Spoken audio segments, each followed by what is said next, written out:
하나님의 말씀을 봉독해 드리겠습니다. 다 같이 자리에서 일어서시기 바랍니다. 하나님의 말씀은 요한계시록 21장 9절에서 21절 말씀을 제가 봉독해 드리겠습니다. 이것은 하나님의 말씀입니다. 일곱 대접을 가지고 마지막 일곱 재앙을 담은 일곱 천사 중 하나가 나와서 내게 말하여 이르되 이리 오라. 내가 신부 곧 어린 양의 아내를 내게 보이리라 하고 성령으로 나를 데리고 크고 높은 산으로 올라가 하나님께로부터 하늘에서 내려오는 거룩한 성 예루살렘을 보이니 하나님의 영광이 있어 그 성의 빛이 지극히 귀한 보석 같고 벽옥과 수정같이 막더라. 크고 높은 성곽이 있고 12문이 있는데 문에 12천사가 있고 그 문들 위에 이름을 썼으니 이스라엘 자손 12지파의 이름들이라. 동쪽의 세 문, 북쪽의 세 문, 남쪽의 세 문, 서쪽의 세 문이니 그 성의 성곽에는 12기초석이 있고 그 위에는 어린 양의 12사도의 12 이름이 있더라. 내게 말하는 자가 그 성과 그 문들과 성곽을 측량하려고 금갈대자를 가졌더라. 그 성은 네모가 반듯하여 길이와 너비가 같은지라.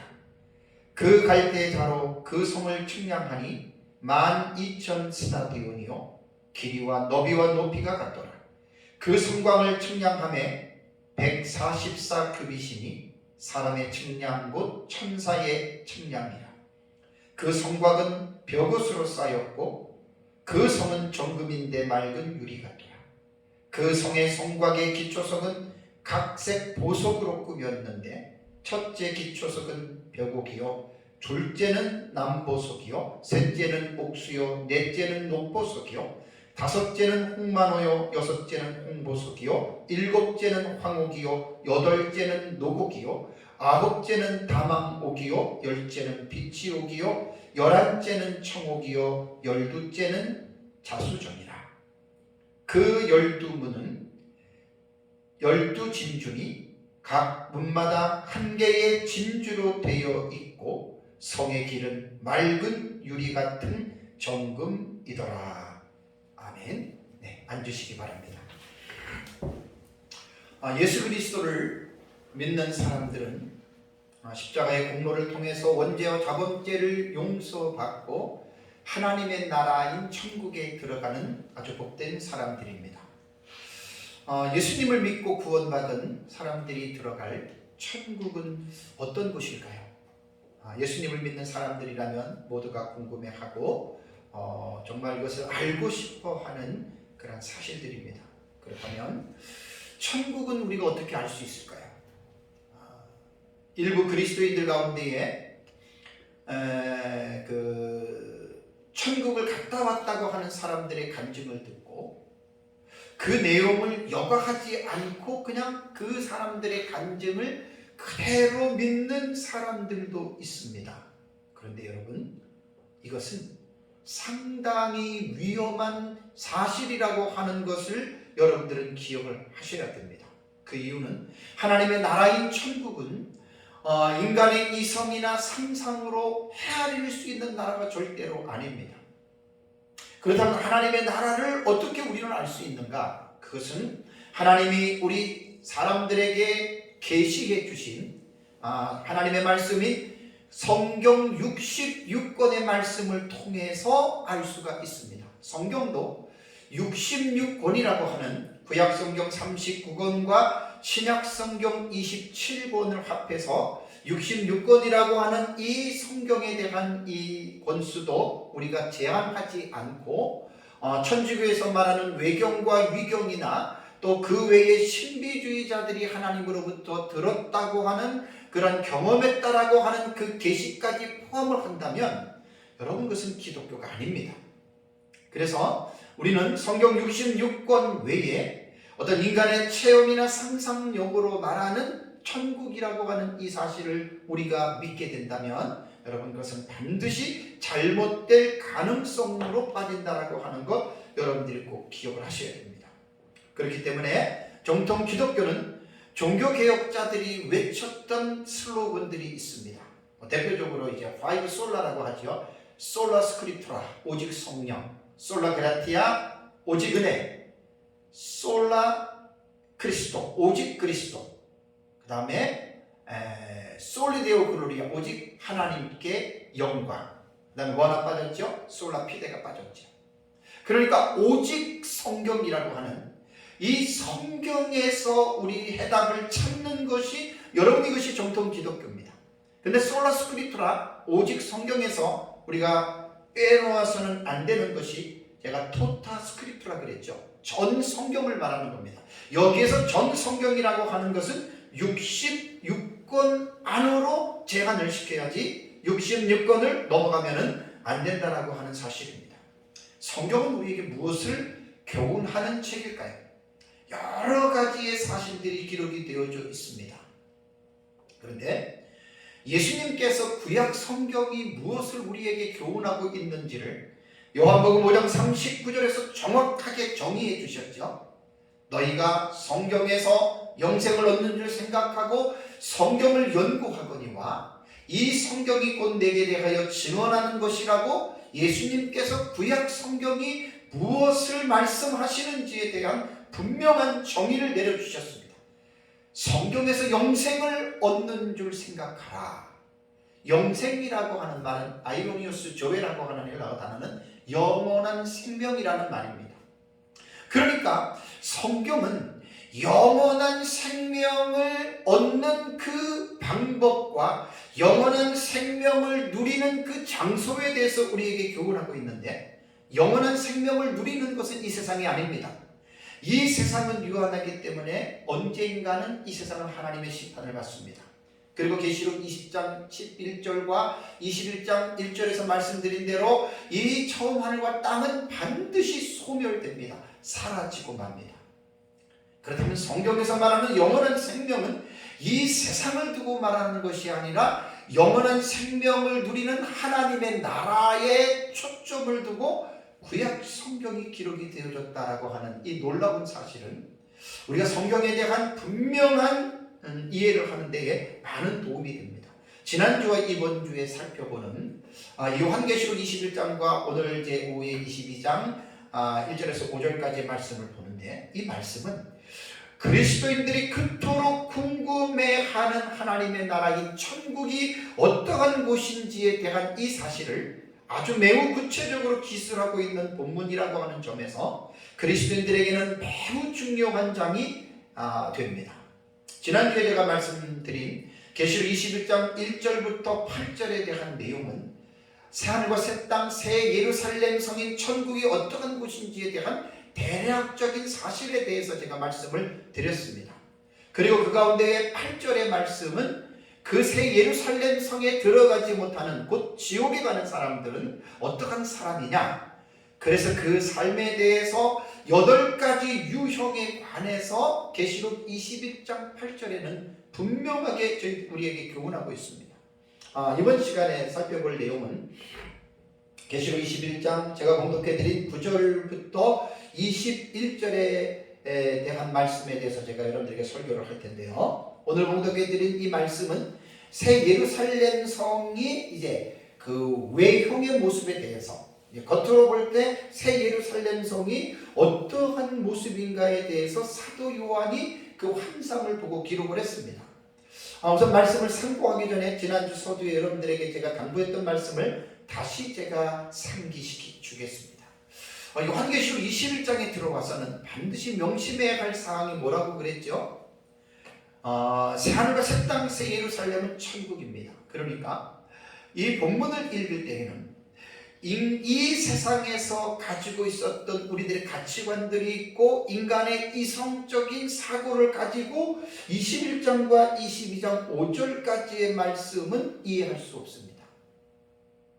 꼭 명심하시기 바랍니다. 그 이유는 처음 하늘과 처음 땅인 물질계가 사라져 버렸습니다. 물론 이제 오늘 오전과 오후에 설교를 들어보시면 천국도 물질적인 요소가 있는 곳입니다. 생명수 강이 있고 그 다음에 나무가 있고 열매가 있고 사람들이 그 열매를 먹을 것이고 성곽이 있고 분명히 물리적인 어떤 외형적인 형상을 가지고 있는데 지금 우리가 살고 있는 이 세상의 물질계와 천국에 있는 영생하는 물질계는 근본이 다릅니다. 뭐가 다른 줄 아세요? 이 세상에 있는 물질계는 인간도 그렇고 나무도 그렇고 모든 물질계는 시간이 지나면 쇠하여지고 없어지는 물질계입니다. 그러나 천국에는 소멸되고 쇠하여지는 것이 아닙니다. 영원토록 나무도 존재하고 물도 존재하고 가뭄도 없고 인간도 영원토록 병이 걸리거나 죽거나 그러지 않고 영원토록 살 수 있는 그러한 세계이기 때문에 이 세상의 물질계와 천국에 있는 물리적인 이 어떤 존재는 본질이 다르다라고 하는 이 사실을 여러분들이 분명하게 기억을 하셔야 됩니다.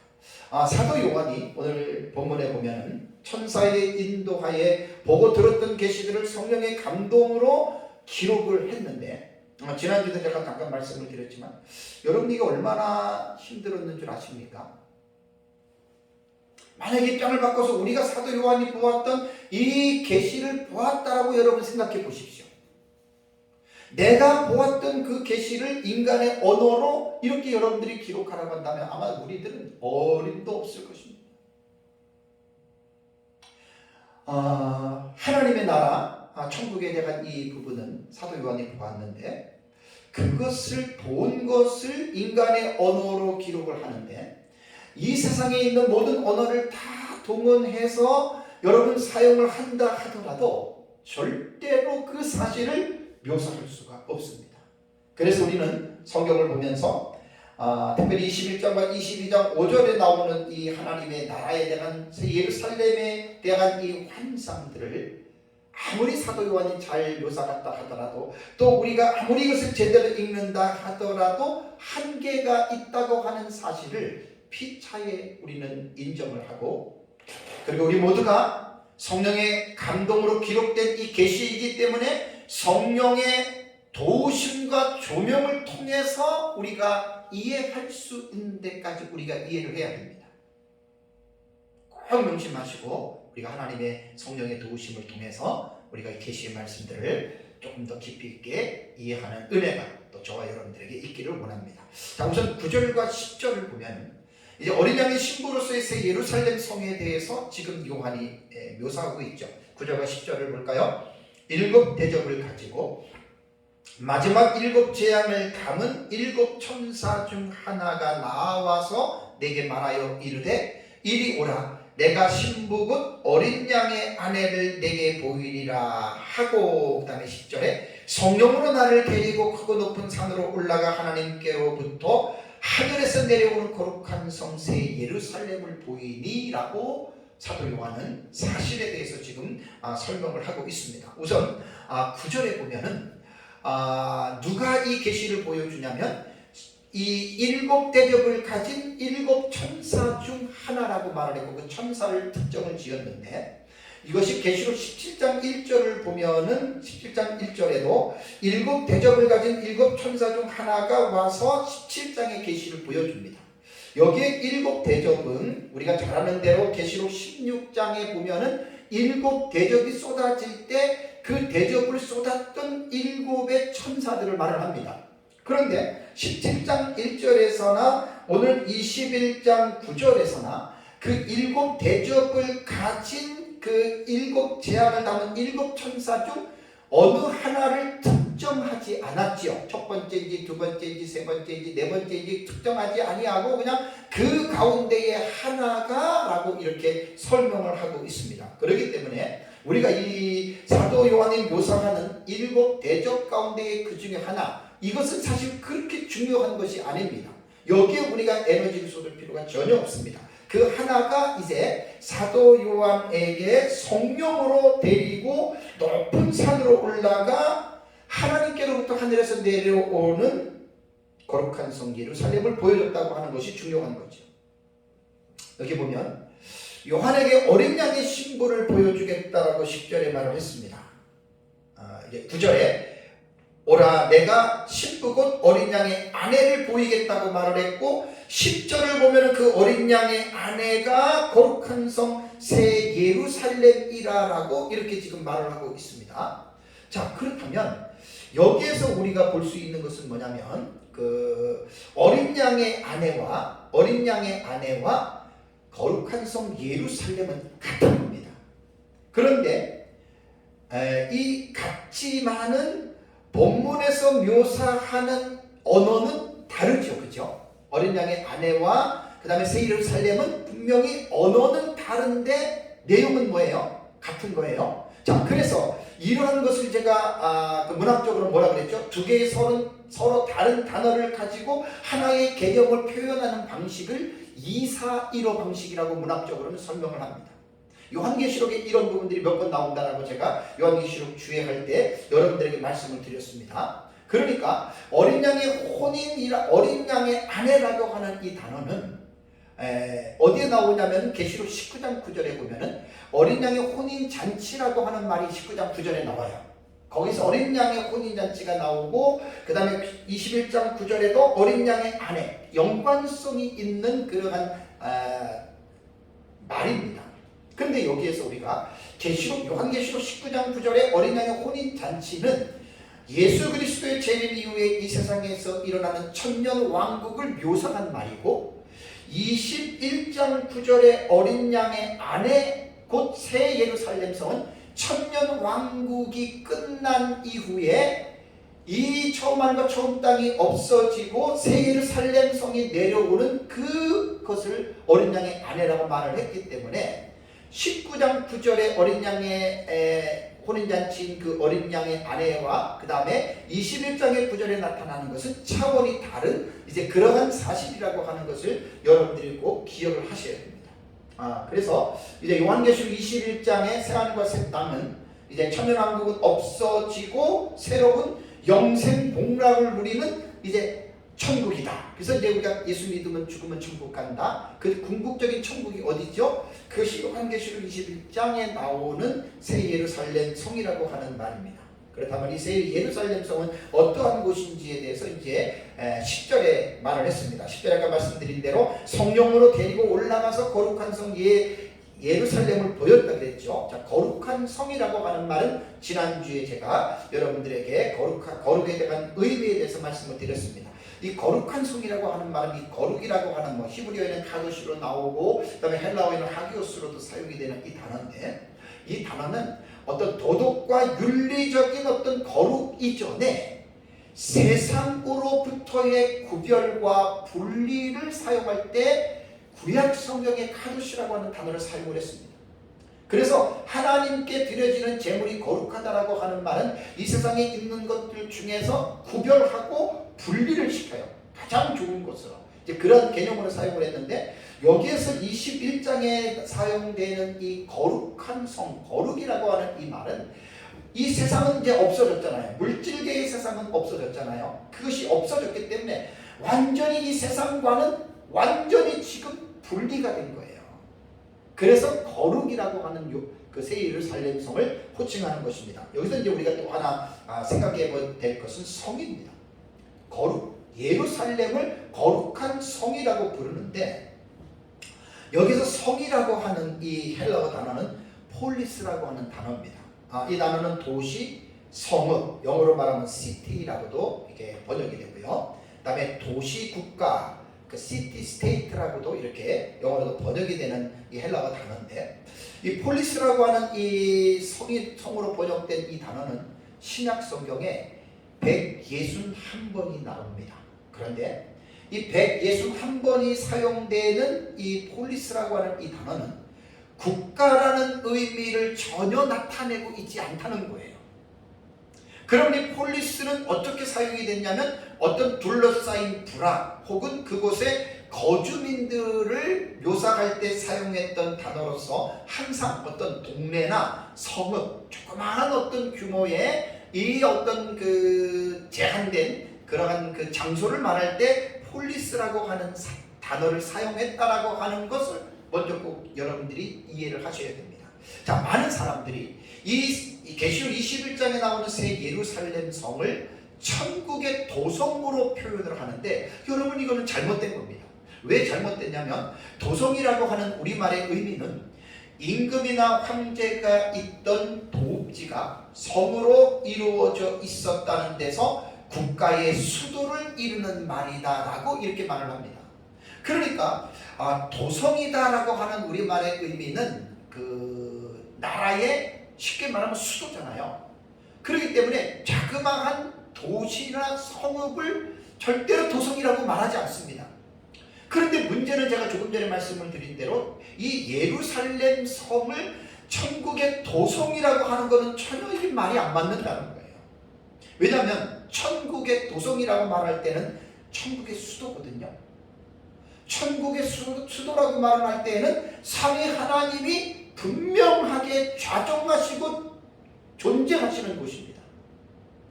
그래서 이것은 어디에 나오냐면 계시록 4장과 5장을 보면은 성부 하나님이 보좌에 앉아 계시고 성령님이 계시고 성자 예수 그리스도께서 계시고 24장로가 있고 네 생물이 있고 천군 천사들이 호위하고 있는 그곳이 여러분 천국의 그곳이 바로 도성이라는 거예요. 참 그 요한계시록에 대한 깊은 의미들을 모르는 이런 사람들은 21장 9절에 나오는 이 폴리스라고 한 이 성을 이것을 천국의 도성이라고 말하는데 절대 여러분 아닙니다. 히브리서 12장 21절에 보면은 이제 그 제가 성경을 연구할 때 봤던 건데요. 왜 예루살렘이 천국의 도성이라고 말을 하느냐. 자, 히브리서 12장 21절에 보면 이런 말이 있습니다. 그러나 너희가 이룬 것은 시온산과 살아계신 하나님의 도성인 하늘의 예루살렘과 천만 천사와라는 말이 있습니다. 여기서 우리말 성경이 번역이 잘못됐다고 하는 것을 제가 지적해 드립니다. 왜냐하면 하나님의 도성이라고 하는 이 말은 이 헬라어 단어에 보면 폴리스예요. 그냥 하나님의 성이라고 그 계시록 21장 9절에 말한 대로 그 10절에 말한 대로 그냥 거룩한 성 이러면 돼요. 폴리스이기 때문에. 왜 이거를 히브리서 12장 21절에는 도성이라고 하는 수도라고 하는 캐피탈의 의미를 가지고 번역한지 모르겠어요. 아까 말한 대로 161번 나오는 폴리스의 이 단어에는 도성이라고 하는 의미가 없어요. 작은 도시나 성읍 같은 정도인데 왜 히브리서 12장 22절에는 도성이라고 번역을 했느냐? 여러분 이것은 잘못된 것입니다. 그래서 히브리서 12장 22절과 13장 14절에 기록된 헬라어의 폴리스를 왜 이 부분에서 도성이라고 번역했는지 우리말 성경은 분명히 잘못된 것이다. 저는 이 부분에 대해서 말씀을 드리는 것입니다. 그래서 새하늘과 새 땅, 새 예루살렘 성은 하나의 폴리스예요. 시티예요. 이것이 캐피탈이 될 수 없어요. 천국을 대변하는 수도가 될 수가 없다라고 하는 것 여러분들이 기억하시고 뒤에 내가 또 좀 더 자세하게 부연 설명을 하겠습니다. 자, 이제 11절과 21절의 내용을 보면은 요한이 환상으로 이제 예루살렘 성의 외형의 모습을 봤어요. 그러고 나서 그것을 보고 이제 요한이 기록을 했는데, 자, 요한이 환상으로 본 예루살렘 성은 11절을 보면 뭐라고 나왔죠? 하나님의 영광이 있어 그 성의 빛이 지극히 귀한 보석 같고 벽옥과 수정같이 막더라라고 이렇게 말을 했습니다. 자, 예루살렘 성을 보고 요한이 느낀 첫 번째 표현은 하나님의 영광이 있는 곳이다 라고 말을 했죠. 근데 그 하나님의 영광이 그 성의 빛으로 묘사를 했는데 지극히 귀한 보석 같고 벽옥과 수정같이 막더라라고 이렇게 말을 했습니다. 자, 그렇다면 사도 요한은 새 예루살렘 성에서 비추어지는 하나님의 영광을 지극히 귀한 보석 같다라고 했는데 이 보석이라고 하는 헬라어 단어가 리도스라고 하는 단어예요. 이것은 그냥 돌입니다. 돌이에요. 그런데 여기에서 이 리도스라고 하는 돌, 영어로는 스톤이라고 하는 이 돌이 신약 성경에 59번 나옵니다. 그러면서 이 59번에 사용된 이 돌은 보통적인 의미로는 그냥 일반적인 돌이에요. 그걸 리도스로 사용을 했습니다. 그런데 또 다른 한편으로 이 리도스는 어떻게 사용이 되냐면 그냥 일반적인 돌이 아닌 사치와 부의 상징이며 땅의 값진 최상의 표현으로 사용되는 보석으로도 불린다는 말이에요.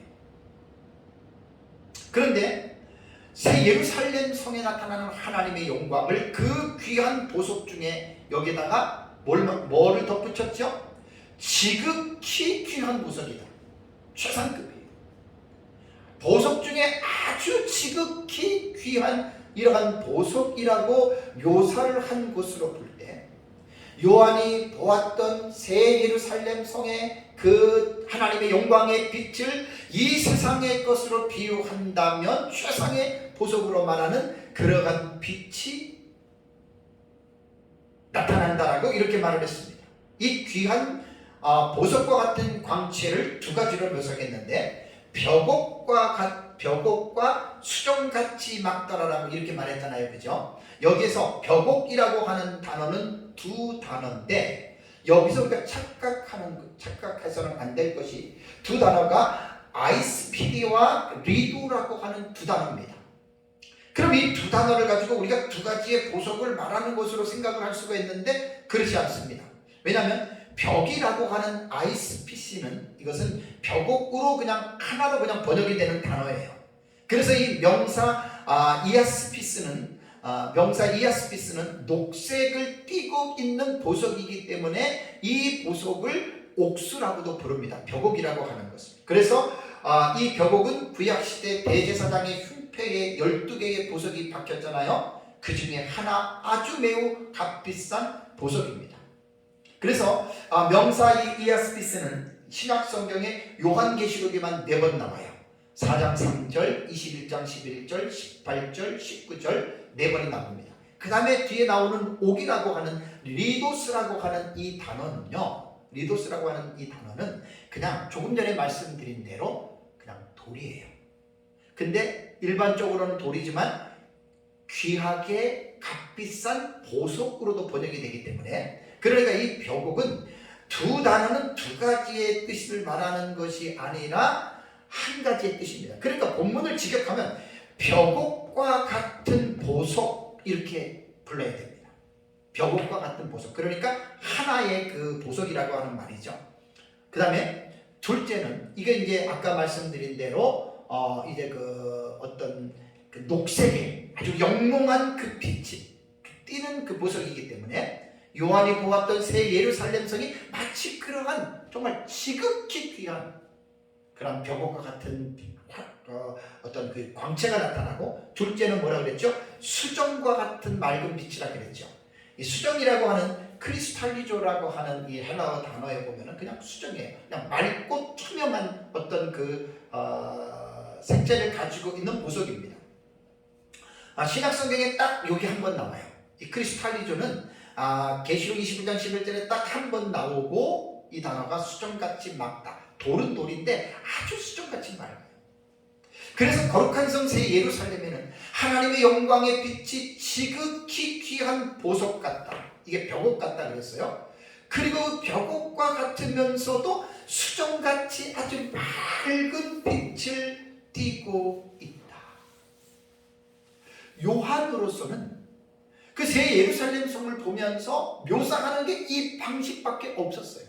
자, 그렇다면 사도 요한이 묘사한 이 말을 우리는 지금 제가 문자적인 서기를 했습니다. 설명을 해드렸습니다. 과연 우리가 이해할 수 있을까요? 우리가 과연 이 말을 듣고 와, 이게 도대체 어떠한 색인지 감을 잡을 수 있을까요? 못 잡아요. 정확한 의미 알 수 없어요. 그래서 요한계시록 21장과 22장을 읽을 때는 인간적인 사고를 버려야 돼요. 이 세상에서 가치관으로 보면 안 돼요. 이 세상에서 보는 광채가 과연 이것을 대변할 수 있겠습니까? 못합니다. 참 요한계시록을 읽으면서 진짜 우리는 너무나 아름답고 영롱하고 그 광채가 말로 형용할 수 없을 정도로 정말 아름다운데 우리는 할 수 없다는 거예요. 거기 선에서만 그칠 수밖에 없어요. 우리가 또 이 사실을 봤다 그래도 이렇게 묘사하기도 힘들어요. 그 다음에 이제 계시록 12절부터요 27절까지를 쭉 보면은 새 예루살렘 성은 큰 성이라고 말했습니다. 빅힐이 큰 성이에요. 그런데 그 성은 높은 성곽과 12문이 있다고 성경은 말을 하고 있습니다. 자, 우선 21장 12절을 보면 크고 높은 성곽이 있고 그래서 이 성을 천사가 금갈대자를 가지고 측량을 했습니다. 21장 15절을 보면 내게 말하는 자가 그 성과 그 문들과 성곽을 측량하려고 금갈대 같은 금갈대자를 가졌더라라고 말을 했습니다. 그래서 12절과 21절까지의 이 내용을 쭉 읽어보면 예루살렘 성의 외곽에 대한 묘사입니다. 외형적인 모습입니다.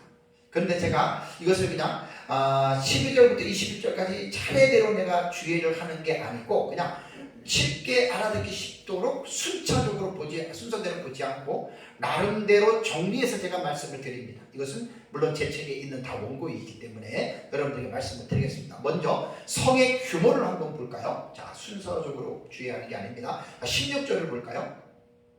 그 성은 네모가 반듯하여 길이와 너비와 같은지라 그 갈대자로 그 성을 측량하니 12,000 스타디온이요 길이와 너비와 높이가 같더라 라고 이렇게 지금 말씀하고 있습니다. 자, 우리 요한계시록을 읽을 때 제가 요한계시록 독법에서 설교할 때 그때 20시간 넘게 제가 요한계시록 독법에 대한 설교할 때 말씀을 드렸어요.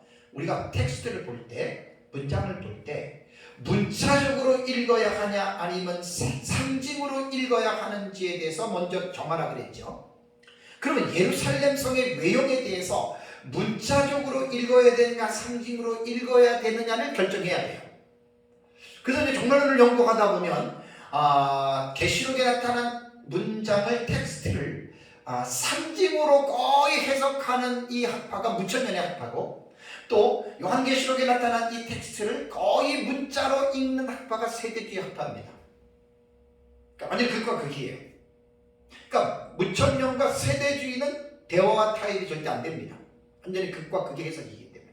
근데 저는 역사적 전천년의 종말론을 추구하는 목사로서 역사적 전천년은 문자적인 해석을 중요시하고 우선합니다.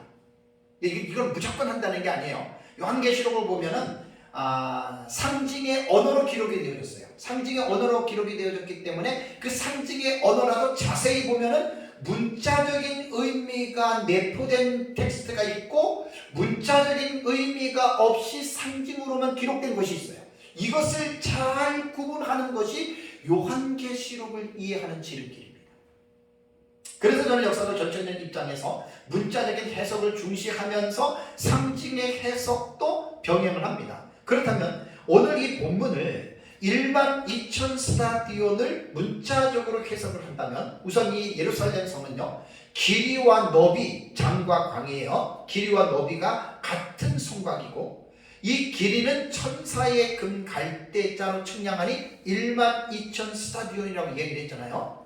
여기 보면 스타디온은 길이를 재는 단위인데 12,000 스타디온을 환산을 하면 1,500마일이 나옵니다.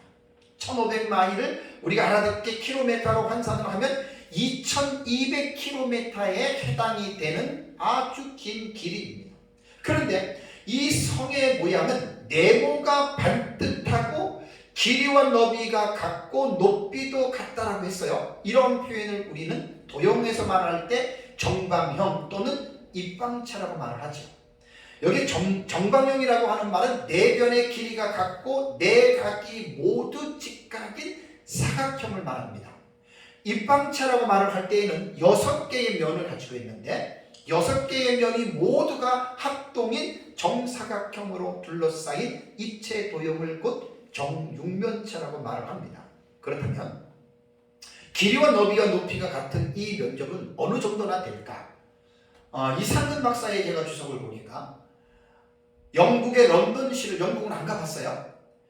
런던시의 몇 배가 되느냐? 약 530만 배. 상상이 안 돼요. 그러니까 새 예루살렘 성을 문자적으로 해석할 때는 높이, 길이와 넓이뿐 아니라 높이까지도 약 각각 어떻게 해요? 2200km가 된다라고 하니 가히 상상하기가 쉽지 않습니다. 높이까지 2200이에요. 여러분, 우리가 이 세상에서 도시를 여러분 건설할 때 대부분 높이를 어디까지 올려놓지요? 잘 돼야 뭐 지금 세계에서 가장 높은 빌딩이 어디죠? 뭐 한 두바이에 있다고 하는데 뭐 200층까지 올라갔나요? 여러분, 200층까지 올라갔다 하더라도 그 높이가 얼마입니까? 여러분, 새 예루살렘 성은 높이가 2200km입니다. 상상이 됩니까? 그러니까 우리가 제가 21장에 들어와서는 인간의 이성이나 이 세상의 가치관을 가지고는 이게 이해가 안 된다는 거예요. 그러니까 그 인간의 이성으로 천국을 이해하려고 하지 말고 하나님의 관점에서 하나님의 계시에서 말씀하신 대로 우리는 믿으면 돼요. 또 하나, 이 12000 스타디온을 상징으로 해석을 하면 12000 스타디온은 12 곱하기 1000으로 계산을 합니다. 여기서 12는 하나님의 섭리의 온전한 성취, 1000은 만수로 무한히 넓고 크다라고 하는 의미로 상징 해석을 하는데, 새 예루살렘 성의 규모를 12000 스타디온을 상징으로 해석하는 이 사람들의 해석들을 보면 그 성에 들어갈 사람이 얼마이든지 간에 그 모든 사람을 받아들일 만큼 무한하고 크다라고 상징의 해석을 합니다. 그러니까 문자적인 해석을 취해서 약 2200km의 정사각형 입방형의 높이까지로 본다 하더라도 지금까지 살았던 모든 구원받은 사람들이 들어가도 충분히 넓은 공간이고, 또 상징으로 해석을 해도 모두를 넉넉하게 수용할 수 있는 공간이기 때문에 저는 두 가지 해석을 취해도 저는 괜찮다고 봅니다. 다음에 성곽의 규모를 17절을 볼까요? 그 성곽을 측량함에 140 규빗이니 사람의 측량 곧 천사의 측량이라. 자, 천사가 측량했을 때 144 규빗이 나왔는데 그것을 사람의 측량이라고 말을 한 것을 볼 때에 곧 이 규빗이라고 하는 이 길이를 재는 단위는 인간이 쓰는 그 길이에 그대로 천사가 재었다라고 하는 말입니다. 성곽이라고 하는 이 데이코스라고 하는 말은 뭐냐면 도시의 둘레의 벽입니다. 곧 성벽을 말하죠. 144 규빗은 약 60, 환산하면 62m입니다. 이것은 이제 천사의 사람의 측량이고 천사의 측량이라고 말을 했는데 144 규빗의 길이의 성의 높이가 이제 여기에서 말하는 62m로 본다면 이것은 여러분 뭔가 의문이 들지 않아요? 성의 높이가 2200km인데 그 성을 둘러싸고서 세운 성벽의 높이는 62m다. 그런데 여기서 140 규빗의 길이를 말하는 성의 높이, 140 규빗은 성의 높이를 말하는 건지 두께를 말하는 것인지에 대해서는 분명하지 않다라고 주교학자들은 말을 합니다. 대부분 높이로 하는데 높이로 본다면 언밸런스가 나잖아요. 성 자체가 2200km면 우리가 생각하는 상식적으로 볼 때는 그것 절반까지 한 1000km 정도까지는 이 성곽을 쌓아야 되지 않겠어요? 그래서 이제 이렇게 문자적인 의미에서 뭔가 좀 이해가 안 된다고 생각하는 사람들은 문자적인 해석을 거부를 하는데, 그런데 우리가 이 본문을 읽을 때 어떻게 생각해야 되냐면 여기에서 이 성곽의 높이를 144 규빗으로 말을 했을 때에는 어떤 높고 낮음을 논하는 것으로 이는 접근하면 안 됩니다. 큰 규모에 비해서 비교되지 않을 만큼 낮은 성곽에 왜 이런 언밸런스가 있느냐, 여기에 어떤 중요한 의미가 있다고 생각할 필요가 있습니다. 그러니까 새 예루살렘 성의 성곽은 이 세상의 성처럼 방어용이 아니라는 것이에요. 이게 키포인트입니다. 이 세상은 왜 성곽을 쌓죠? 중국에서 만리장성을 쌓고 우리나라도 뭐 수원성 해가지고 남한산성에서 다 성곽을 쌓는 이유가 뭐지요? 외세의 침입을 방어하기 위해서 성곽을 쌓잖아요. 여러분, 천국에는 외세가 있습니까? 원수가 있습니까? 그런 것이 없는 거예요. 그래서 우리는 요한계시록 21장을 들어올 때 인간의 이성이나 이 세상의 가치관을 가지고 보면은 이해가 안 된다는 거예요. 다 내려놔야 돼요. 그래서 예루살렘 성곽은 방어용이 아닙니다. 그냥 안과 밖을 구분하는 정도의 용도로 사용이 됐다고 하면 됩니다. 다음에 18절을 보세요. 18절은 그 성곽은 재질인데 벽옥으로 쌓였다. 제가 아까 말씀드릴 때의 벽옥, 이아스피스 리도스라 그랬죠. 아주 도른돌인데 녹색이라는 아주 값비싼 이 돌이에요. 그러니까 녹색을 띠는 보석으로 이것을 옥수라고도 부르더라고요. 여러분, 이 세상에서 벽옥을 구입하려면 돈이 얼마입니까? 그런데 새 예루살렘 성, 12,000 스타디온의 새 예루살렘 성을 둘러싸고 있는 성곽이 이러한 귀한 벽옥으로 쌓였다라고 하는 것을 볼 때 예루살렘 성이 얼마나 화려하고 멋지고 아름답고 웅장한지 인간의 생각으로는 도무지 여러분 상상할 수가 없습니다. 자, 성의 재료를 볼까요? 18절을 보시면 성은 정금인데 맑은 유리 같더라. 참, 이걸 어떻게 이해를 하겠어요?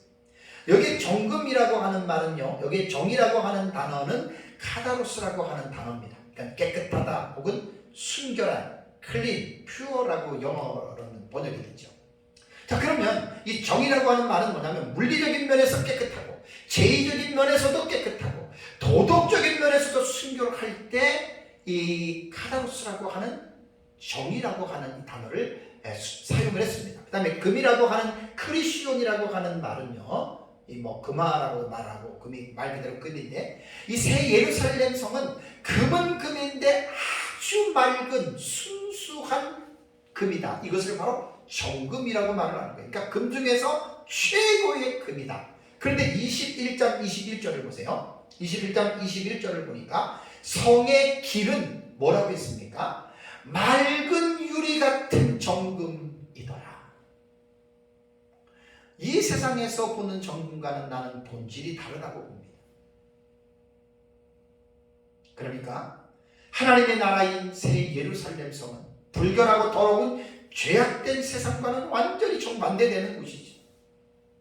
그래서 새 예루살렘 성에 있는 정금이 밝은 유리 같다라고 한 것은 이 세상에서 볼 수 없는 튀었고 완전 무결한 금이라고 하는 것을 말합니다. 그 금을 재료로 해서 예루살렘 성의 길과 도시 성곽이 이렇게 지어졌다라고 하는 것을 생각할 때 상상조차 할 수 없는 영롱하고 그 광채가 너무너무 아름다운, 여러분, 우리가 예수를 믿으면 천국을 간다라고 합니다. 도대체 그 천국이 어떤 곳입니까?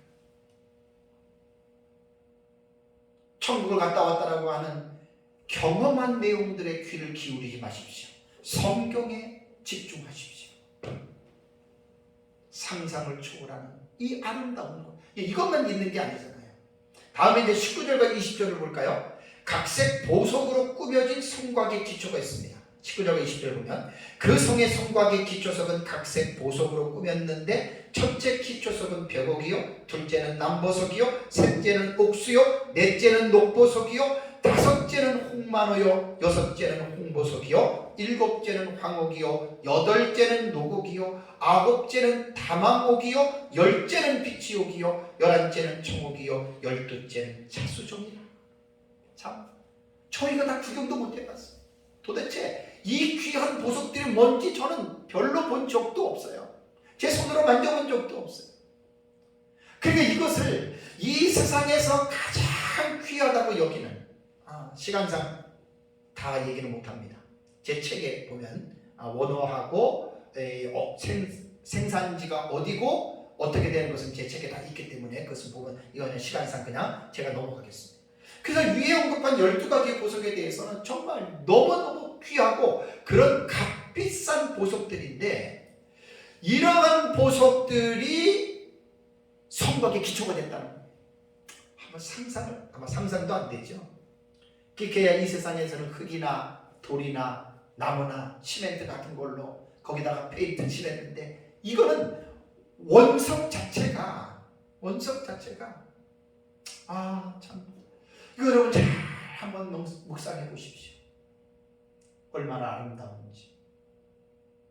우리가 가서 영원토록 누리면서 살 장소의 성이 이렇게 되어 있다라고 사도 요한은 우리에게 천국에 대한 부분을 지금 교훈하고 있습니다. 다음에 12절과 14절과 21절에 보면은 12개의 문이 나와요. 자, 21장 12절과 14절 보겠습니다. 크고 높은 성곽이 있고 12문이 있는데 문에 12천사가 있고 그 문들 위에 이름을 썼으니 이스라엘 자손 12지파의 이름들이라. 동쪽의 세 문, 북쪽의 세 문, 남쪽의 세 문, 서쪽의 세 문이니 그 성의 성곽에는 12기초석이 있고 그 위에는 어린 양의 12사도와 12이름의 이름이 있더라. 여기에 12문이라고 하는 수요는 상징성을 내포하고 있는지 실제적인 수요를 말하는 것인지에 대해서는 우리는 분명하게 알 수 없습니다. 새 예루살렘 성곽에 있는 12문에 대한 묘사를 갖고 보면 12천사가 있다라고 이렇게 말을 했습니다. 여기에 천사는 문을 지키는 천사들로서 천국 백성들을 위한 명예로운 수호자들로 하나님께서 사용하셨다라고 하는 것을 볼 수 있습니다.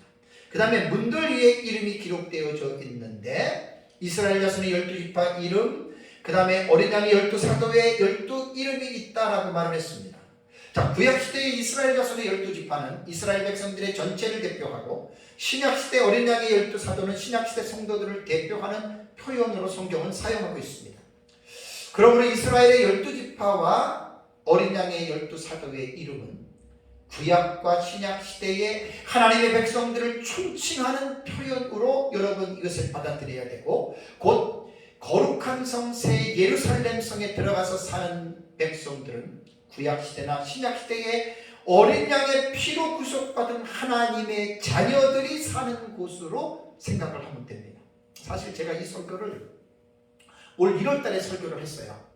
지난주에도 말씀을 드렸잖아요. 1월달에 했던 설교, 그때 보통 3시간 했던 설교를 지금 1시간으로 줄이다 보니까 제가 자세히 설명을 못하는 거예요. 요한계시록도 마지막으로 좀 설교가 지금 이제 가는데, 이제 다음 주까지, 그 다음 주까지 하면 이제 총 정리가 됩니다. 자, 그 다음에 이제 사방의 문이 3개씩 있다. 여기에 동서남북 사방의 문이 3개씩 있다 그랬는데, 이것도 숫자는 문자적인 의미로 보는 것이 저는 가장 타당하다고 봐요. 왜냐하면 천국도 어차피 물리적인 요소가 있잖아요. 예수님도 제자들과 함께 거기서 같이 포도주를 마시겠다고 했고, 실제적으로 에베소 교회도 생명나무의 실과를 따먹는 이런 물리적인 것이 있는 거예요. 그러니까 여기에서 나는 그대로 우리는 문자적으로 해석하는 것이 저는 옳다고 봅니다. 어쨌든 상징이든 문자든 싸울 필요가 없습니다. 그만큼 정교하게 구조적으로 질서 있고 아름답게 지어진 곳이다 라고 하는 이러한 부분을 기억을 하셔야 됩니다. 그 다음에 21절을 보면 또 특이합니다. 그 12문은 12진주니 각 문마다 한 개의 진주로 되어 있고 성의 길은 맑은 유리 같은 정금이더라. 진주라고 하는 마르가리테스라고 하는 이 진주라고 하는 헬라어는요, 아주 매우 값진 보석으로 반투명성, 광택 및 오리엔트로 불리는 표면색의 아주 미묘한 변제가 특징이라고 해요. 우리는 이제 진주를 흔히 볼 수 있죠. 진주를 흔히 볼 수 있는데, 이것은 사실 고대 세계에서는 진주를 아주 보석으로 여겼습니다. 그래서 진주에 나온 것을 보면 홍해 페르시아만 인도양에서 산출이 되고요. 알렉산더 대왕이 세계를 정복하면서 진주는 서양으로 전해졌다고 합니다. 그러면서 이제 목걸이 및 기타 장신구에 이 진주가 사용이 됐습니다. 자, 우리는 제가 지금 여기 보면은 12문은 진주로 되어 있고, 또 동서남북에 3개의 문들이 있고 각종 귀한 보석으로 성곽을 지었다. 여러분 지금 이것이 지금 뭘 말씀하고 있는 겁니까?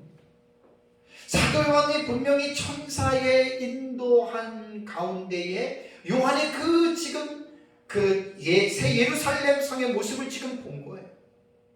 근데 그것을 보고 그것을 지금 글자로 문자로 지금 이것을 지금 기술하고 있는데 도무지 지금 이 사실에 대해서 기술할 수 있는 방법이 최선을 다해서 하는 거예요. 우린 지금 이것을 지금 제가 아주 짧은 시간에 간략하게 여러분들에게 지금 해석을 해드렸습니다. 과연 우리가 이것을 알 수 있을까요? 조금 전에 말씀드린 문 하나가 진주예요. 진주를 해봤자 뭐 얼마나 합니까? 그 정확하게 큰 진주가 얼마인지는 몰라도 문은 한 짝을 붙인 게 아니라 한 진주가 문 하나예요. 여러분 이해가 됩니까? 이해가 안 되죠. 그러니까 이 세상에서 말하는 지금 아까 12가지 보석이라던가 이런 거 있잖아요. 천국에 있는 거는 이 세상과 비교 불가능한 겁니다. 비교 불가합니다. 딱 볼마만큼 아름답고 그 광채가 영롱한지 이해가 안 됩니다. 그만큼 우리가 가서 영원토록 살아야 하는 우리의 집, 우리의 성인 예루살렘 성은 말로 형용할 수 없을 정도로 하나님의 영광의 광채가 함께하고 하나님이 영원토록 함께 하시고 지난주에 말씀드린 대로 눈물이 없고 사망이나 애통하는 것이나 곡하는 것이나 아픈 것이 다시 있지 아니하는 그 영원한 나라라고 하는 것이에요. 사랑하는 성도 여러분, 우리가 장차 들어가 영생 복락을 누릴 거룩한 성 새 예루살렘 성은 인간의 생각으로는 도무지 이해할 수 있는 장소가 아닙니다. 사도 요한이 만모섬에서 천사들을 통하여 보게 되고 듣게 된 계시들은 인간의 언어로는 그 사실을 정확하게 묘사할 수 있는 상황이 아니었어요. 우리가 정확하게 알 수 없어도 사도 요한이 묘사하는 내용만 보더라도 이 세상과 비교할 수 없는 그런 아름다운 영롱한 세계라고 하는 것을 우리는 알 수가 있습니다. 전 시간에도 말씀드리고 이번 시간 설교 서론에도 여러분들에게 말씀드린 바와 같이 하나님의 나라인 천국이 어떤 곳이냐 되게 궁금한 주제잖아요. 또 우리가 반드시 알아야 되잖아요. 천국을 갔다 오면 천국을 보고 오면 나는 예수님을 믿겠다 이렇게 말하는 사람이 있는데 그렇게 말을 하면 안 됩니다.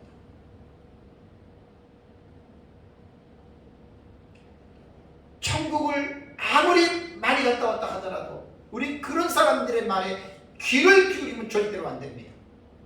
큰일 납니다. 기독교가 아주 혼란에 빠집니다.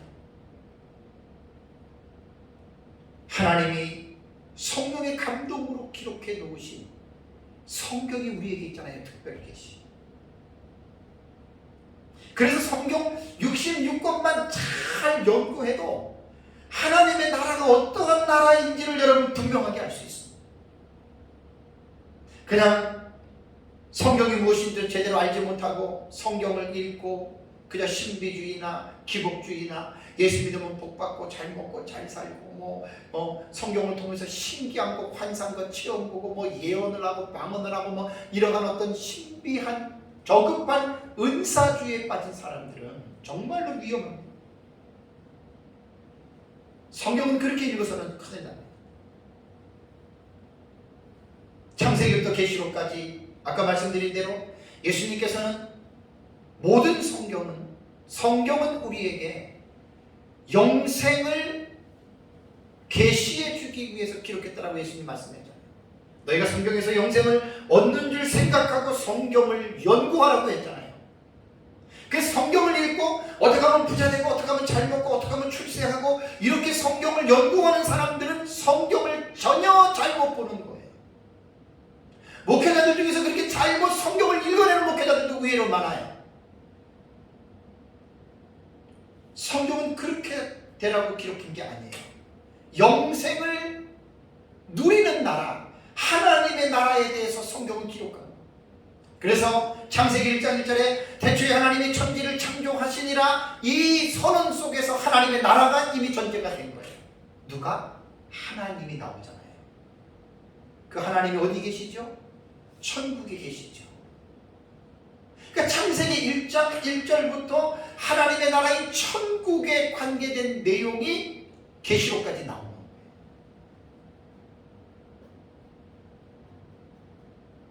놀라운 것은 계시록 21장에 새 예루살렘 성이 그 준비한 것이 신부가 남편을 위하여 단장한 것 같더라.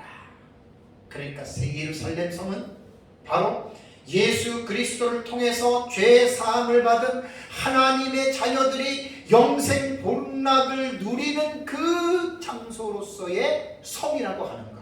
하나님이 구원받은 성도들을 위해서 친히 준비해 놓으신 하나님의 나라라고 하는 사실을 여러분들이 기억하시기 바랍니다. 중요한 것은 하나님의 나라인 거룩한 성 새 예루살렘이 우리를 위해 준비된 성이기 때문에 우리가 이 땅에 사는 동안에 그 사실을 믿고 그 나라에 들어가기까지 우리는 이 새 예루살렘 성 천국을 사모하는 삶을 살아야 됩니다. 사모하는 것에서 그치는 것이 아니라 그 나라를 위해서 죽도록 충성하고 헌신하는 삶을 여러분 우리는 살아가야 됩니다. 하루가 지날수록 예수 그리스도의 재림이 점점 가까워지고 있습니다. 복음서에서 예수님과 사도들이 교훈한 말씀을 우리는 절대로 잊어서는 안 됩니다. 늘 깨어서 거룩한 삶으로 우리는 신부단장을 해야 됩니다. 늘 제가 생각할 때 늘 안타까운 것은 현재 교회가 강대상에서 예수님의 재림에 대한 이 부분에 대한 메시지가 약하다는 거예요. 시한부 종말론이나 사이비 이단들이나 종말론을 가지고 성도들을 겁주고 공포 가운데 몰고 가서 온갖 잘못된 것으로 지금 종말론을 예수님의 재림을 심판을 지금 사용하고 있는 것은 너무나 안타깝습니다. 왜 올바른 기존 교회들이 예수 그리스도의 재림에 대해서 왜 말을 하지 않고 있습니까? 하는 교회도 있지만 대체적으로 안 한다는 거예요. 누가복음 17장 26절과 30절에도 노아의 때에 된 것과 같이 인자의 때에도 그러하리라 라고 롯의 때와 노아의 때에 그 사람들이 사고 팔고 먹고 마시고 장가들고 시집가는 이러한 육체적인 삶에 빠지지 말라고 경고를 했고, 누가복음 21장 34절 36절에도 너희는 스스로 조심하라. 늘 조심해야 됩니다. 어느 시대든지 간에. 그렇지 않으면 방탕함과 술취함과 생활의 염려로 마음이 둔하여지고 뜻밖의 그날이 덕과 같이 너희에게 임하리라. 예수 그리스도의 재림이 덕과 같이 이루어진다는 말입니다.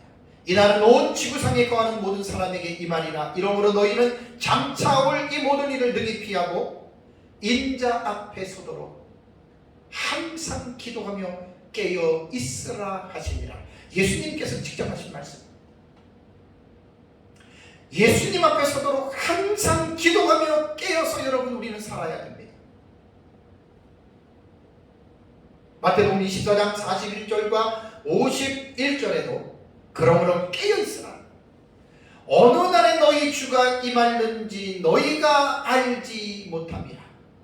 너희도 아는 바니 만일 집주인이 도둑이 어느 시각에 올 줄을 알았더라면 깨어있어 그 집을 뚫지 못하게 하였으리라. 이러므로 너희도 준비하고 있으라. 생각하지 않은 때에 인자가 오리라. 하루가 지날수록 예수님의 재림이 가까이 옵니다. 그 시점은 아무도 모릅니다. 왜 성경은 우리에게 깨어있으라고 우리에게 교훈하시는 줄 아십니까? 구원받은 사람들은 예수님의 재림할 때 부끄러움이 없는 삶을 살다가 바로 예수 그리스도를 만나라는 거예요. 세상의 육체의 삶에 빠져가지고 먹고 마시고 즐기고 세상적인 쾌락에 취해 있다가 예수님이 재림한다라고 하는 음성을 듣고 재림할 때 얼마나 여러분 부끄럽겠습니까? 그래서 마태복음 24장 45절에서 51절까지는 충성되고 지혜 있는 종과 악한 종에 대한 이 둘을 비교해서 설명하고 있습니다. 우리는 정신을 차려야 됩니다. 하나님의 말씀에 우리가 천착하지 않으면 우리는 이 세상에서 예수님의 재림을 기다리는 깨어있는 삶을 살아갈 수가 없습니다. 그러니까 말씀을 늘 가까이 보시고 우리가 예수님의 재림을 베드로가 말한 것처럼 사모해야 됩니다. 그날 임하기를 간절히 사모하고 점도 없고 흠도 없이 평강 가운데에 나타나기를 저와 여러분들이 힘쓰는 삶을 살아가시기를 주님의 이름으로 축복합니다.